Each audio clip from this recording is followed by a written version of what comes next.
Hi అండి, నేను మీ చిట్టి లాగ్స్. మరి ఈరోజు ఈ వీడియోలో స్వీట్ షాప్ స్టైల్లో బాదుషాని ఇంట్లోనే సింపుల్గా ఈజీగా ఎలా చేసుకోవాలో చూపిస్తానండి.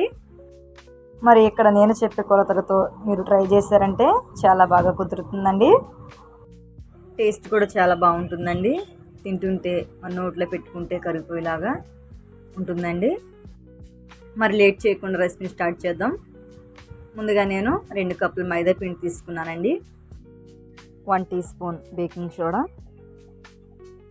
సోడా కూడా వేసుకొని కంపల్సరీగా పిండిని జల్లించుకొని తీసుకోండి.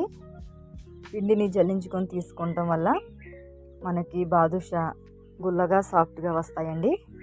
ఆ తర్వాత చిటికెడు సాల్ట్, 2-3 స్పూన్స్ నెయ్యి వేసుకొని పిండిని చక్కగా మనకు ఆ నెయ్యి అంతా పిండికి కలిసేంత వరకు మనము కలుపుకుందామండి. అలా పట్టుకుంటే ముద్దలా అవ్వాలి.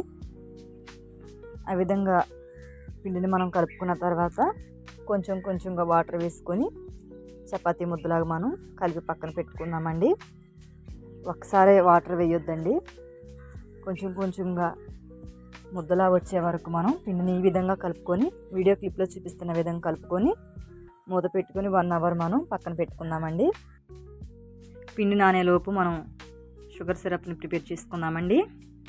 ఏ కప్తో అయితే మనం పిండిని తీసుకున్నామో అదే కప్తో షుగర్ని కూడా తీసుకోండి. 1.5 కప్ సరిపోతుందండి. ఇంకా కొంచెం షుగర్ తినేవాళ్ళు ఉంటే 2 కప్స్ షుగర్ తీసుకోండి.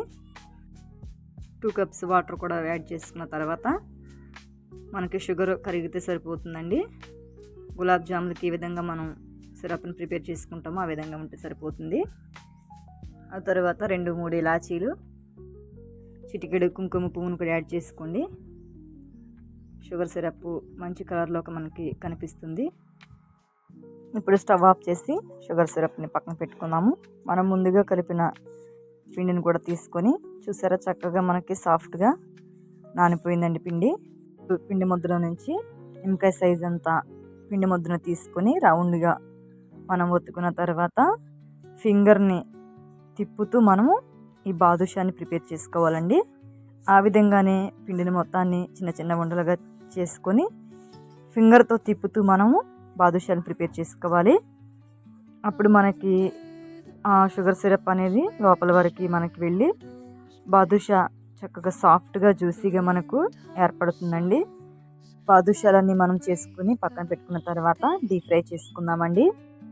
ఇప్పుడు స్టవ్ ఆన్ చేసుకొని కడాయి పెట్టుకొని డీప్ ఫ్రైకి సరిపోయినంత ఆయిల్ వేసుకొని ఆయిల్ లైట్గా హీట్ అయిన తర్వాత మరీ ఎక్కువగా హీట్ చేయొద్దండి. మనకి లైట్గా ఆయిల్ హీట్ అవుతే సరిపోతుంది. ఆయిల్ హీట్ అయింది అనుకున్న తర్వాత మనం ఒక్కొక్కటిగా బాదుషాని వేసుకొని లో టు మీడియంలో పెట్టుకొని స్టవ్ని మనం ఫ్రై చేసుకోవాలండి.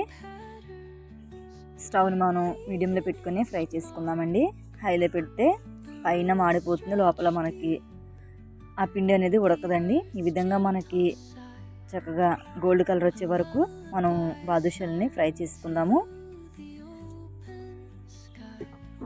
ఆ తర్వాత మిగిలినవి కూడా వేసుకొని ఈ బాదుషాలను కూడా చక్కగా మనం ఫ్రై చేసేసుకుందామండి. ఆ తర్వాత ముందుగా మనం ప్రిపేర్ చేసి పెట్టుకున్న షుగర్ సిరప్లోనికి ఈ బాదుషాలను వేసేసుకుందాము. వేసుకున్న తర్వాత ఒక 5 మినిట్స్ మనం షుగర్ సిరప్లో ఉంచి తీసుకుంటే సరిపోతుందండి. ఎంతో జ్యూసీగా ఉండే బాదుషా మనం ఇంట్లోనే ఈ విధంగా సింపుల్గా మనం ప్రిపేర్ చేసేసుకోవచ్చండి. మరి స్వీట్ షాప్ స్టైల్లో మనం ఇంట్లోనే పక్కా కొలతలతో ఎంతో టేస్టీగా సింపుల్గా అయిపోయే ఈ బాదుషాని మనం ఇంట్లోనే చేసేసుకోవచ్చండి.